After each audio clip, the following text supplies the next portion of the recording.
Last night, the Springboks ended up demolishing Italy 45-0. There were red cards, trick plays, all of the above. But in today's video, I'm going to be rating every single Springboks performance. Let me know what you guys think down in the comments, how you would rate them. If you haven't, please hit that subscribe button, leave this video a like, and let's get into it. Now, I think to start it off, our sort of benchmark 5 is very average game.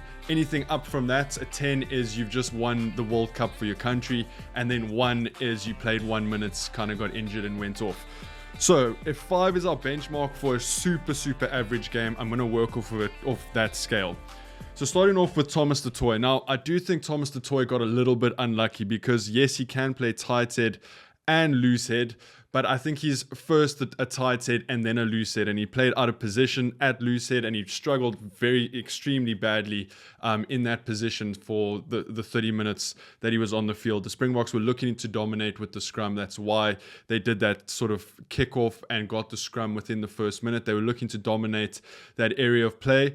And you could probably argue that Rassie also wanted to see scrums to sort of test out Thomas du Toit in that loose head position. He's a phenomenal tight head, but I don't think he's the standard for a loose head at international rugby. I think if Thomas du Toit is going to play for the Springboks, he needs to play in that tight head position. So for me, I'm going to give him a 3. Went off after 30 minutes, didn't do much in the scrums, and I think a 3 is a fair assessment. Then Malcolm Marx. Now, I think Malcolm Marx stood up a lot compared to what he did last week for the Springboks. He almost played like it was a World Cup final. Scored a well-deserved try off an open play line-out maul, one of those trick plays that Rassie Erasmus did. He was a monster at the breakdown and in contact. I'm going to give Malcolm Marx an 8. I thought he had a very good game. Then Volko Low. Now, Volko, we know what his job is. He needs to be dominant in the scrums. It didn't happen for the first 30 minutes, whether that was because of Thomas du Toit, whether that was the combination of Volko Low and Thomas du Toit. But I think he was quite ineffective with ball in hand, lacked intent in the carries, but still one of South Africa's best scrummages. I'm going to give him a 6. I think he was just above average for that game. I thought he played better in the first Italian test, but I'm going to give Volko a 6.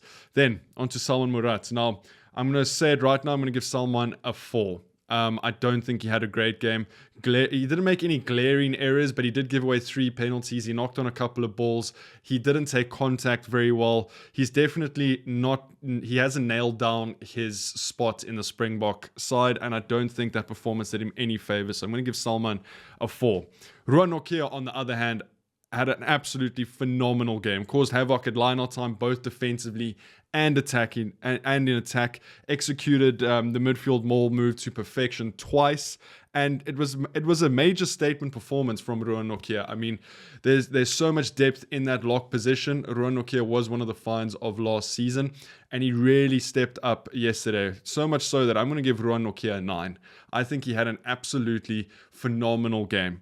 Then into our Lucies, Marco van Staden. I thought I saw a couple of comments on the video yesterday that people said they need to take it back. They were wrong about Marco van Staden because a lot of people were kind of criticizing him after that first Italian test, but he really stepped up in the game yesterday. His work rate was off the charts. He hit rucks, made tackles, slowed the ball down, shifted to 8 after the red card and didn't miss a beat, won multiple breakdown penalties.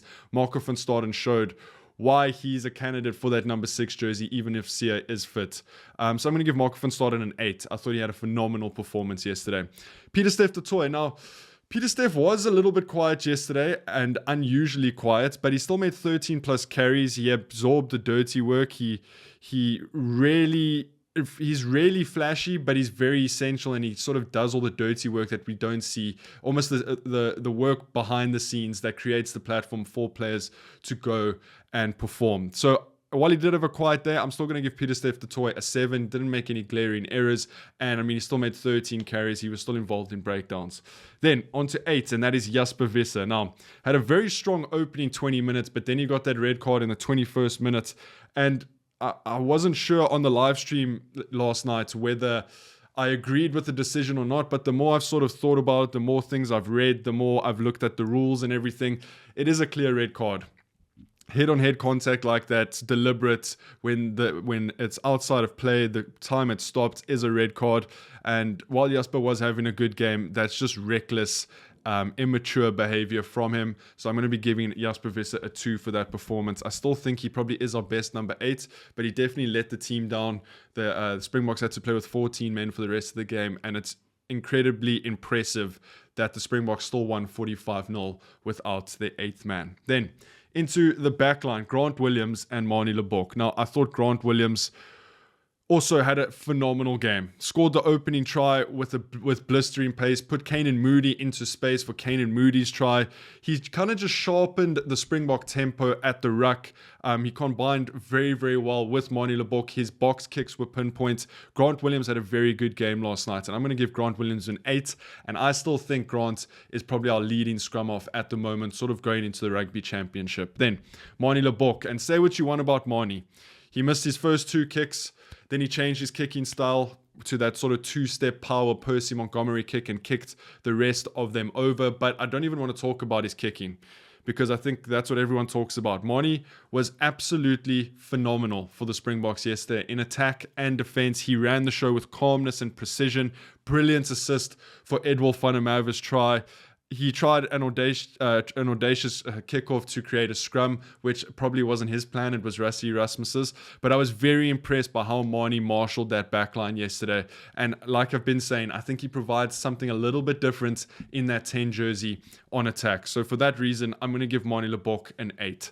Then into our centers, Andre Esterhuizen and Kanan Moody. I thought both had phenomenal games. Andre Esterhuizen absolutely steamrolled defenders all day, made meters on nearly every single carry. Should have maybe passed a little bit more often, but he did fill in at flanker when Jasper Visser went off. He kind of used that hybrid model, and I really liked what Manie and Andre Esterhuizen were running. Was almost that Sexton line where Manie plays it to Andre Esterhuizen, loops around Andre Esterhuizen, either takes it in or pops it to Manie in space. So for me, Andre Esterhuizen, 8 out of 10. Kanan Moody, again, showed his class. He's kind of hasn't played for the Springboks for a while. Was he going to play wing? Was he going to play 13? He's now won he's played 13 test matches for the Springboks. He's won 13 test matches. The streak continues. He was extremely strong on defense last night, shut down the Italian midfield, and for me, Kanan Moody gets an 8. Then into our wings, Makazole Mapimpi and Edwil van der Merwe. Now, Makazole was quiet for stretches, but deadly when he needed to be. He finished off a nice try with ease, smart movement off of the ball. Like I always say, I don't think I've ever seen Makazole Mapimpi have a terrible game. He's just a very consistent rugby player, and for that reason, I'm going to give him a 7 out of 10.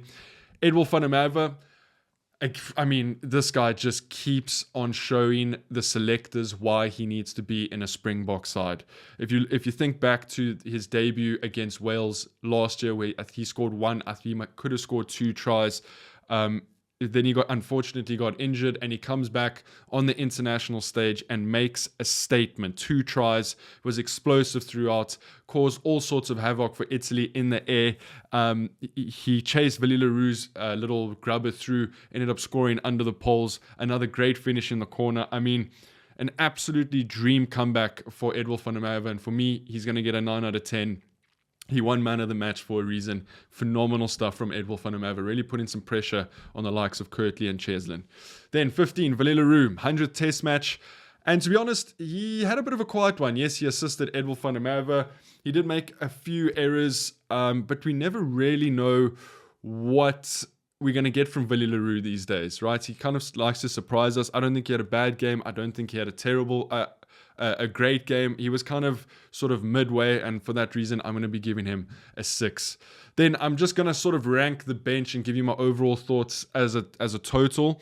I thought Ox had massive impact when he came off the bench for Thomas du Toit in that 30th minute. He literally came on, walked onto the field, got into a scrum, drove them 5 meters back, and we ended up scoring straight off of that scrum. Jan-Hendrik Wessels, I think, tried his best at hooker, but his line-out throws were a bit wayward. It might take some time for him to get used to that position. Ethan Hooker landed 2 big tackles. I think carried the ball 2 or 3 times. He looked very physical. I'd love to see Ethan Hooker start.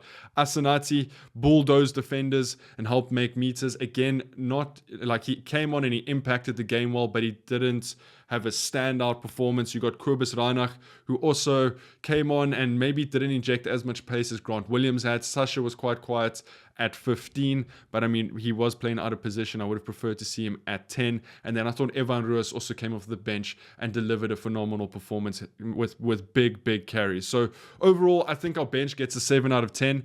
It was a good day at the office for the bomb squad coming off the bench. Definitely not what we saw against Italy in that first test match. The wrongs were righted.